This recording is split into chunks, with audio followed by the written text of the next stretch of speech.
Hello, and welcome back to the B'nai Noach Academy, Thoughts on the Torah. Please remember to hit the like button, to subscribe, and most importantly, to share this insight and inspiration with friends and family.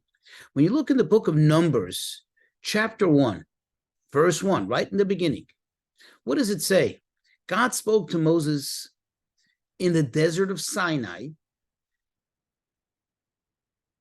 And then in verse 2, it tells us that he commanded him to take a census of the people, to count the people, to get a number of how many people there are. And then he gets specific in telling us exactly who should be counted and how they should be counted. Question: what is the idea of this count? In other words, what is the purpose? What is the sense of it? And how does this apply to us, to our lives?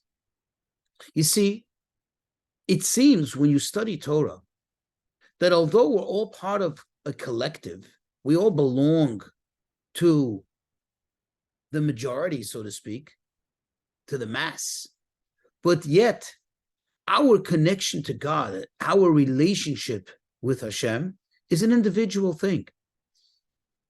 And yet here, it seems God's saying everybody gets counted together. So then what is it? Are we a collective or are we individuals? The answer is we are both. There is the positive aspects of being individuals, which certainly count and count the most, because we, meaning each individual, is the servant of God with our personal challenges, our personal strengths, and our personal shortcomings. We need to strive continuously to get closer and closer to God and observe that which he wants from us. But at the same time, we're all a collective. We all have an equal value. You see, as humans or as a group, we inspire, we have an effect on ourselves individually, but then also collectively.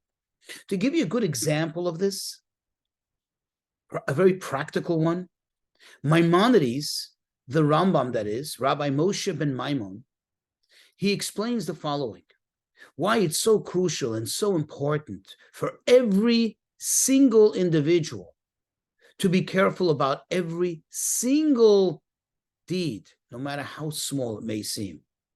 And he says the following: one needs to envision the world, look at the world as if it's on a scale. You know the scale that, you say the expression tip the scale, and it's equally good and the opposite of good, bad. Meaning there is an equal weight, an equal value, an equal number of good deeds and the opposite of bad deeds. Thus, my one deed, no matter how big or small, can tip the scale in favor of the entire universe, of the entire collective. Think about it.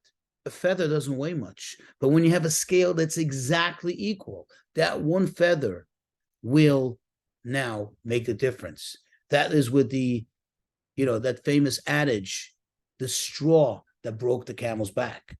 That's in the negative. That's saying that there was so much weight that the camel was barely able to sustain it. But that one extra straw, now it put it over, it put it over the line, and now it finally collapsed. And if it's so in the negative, how much more so in the positive? So yes, we are individuals, but God is also teaching us how we're all equal, and we contribute to each other, and we actually fulfill each other. We make each other more complete by our good deeds, by the efforts that we make. So yes, never underestimate the power of your individual deed, not just for yourself, but for the entire universe, for the entire world.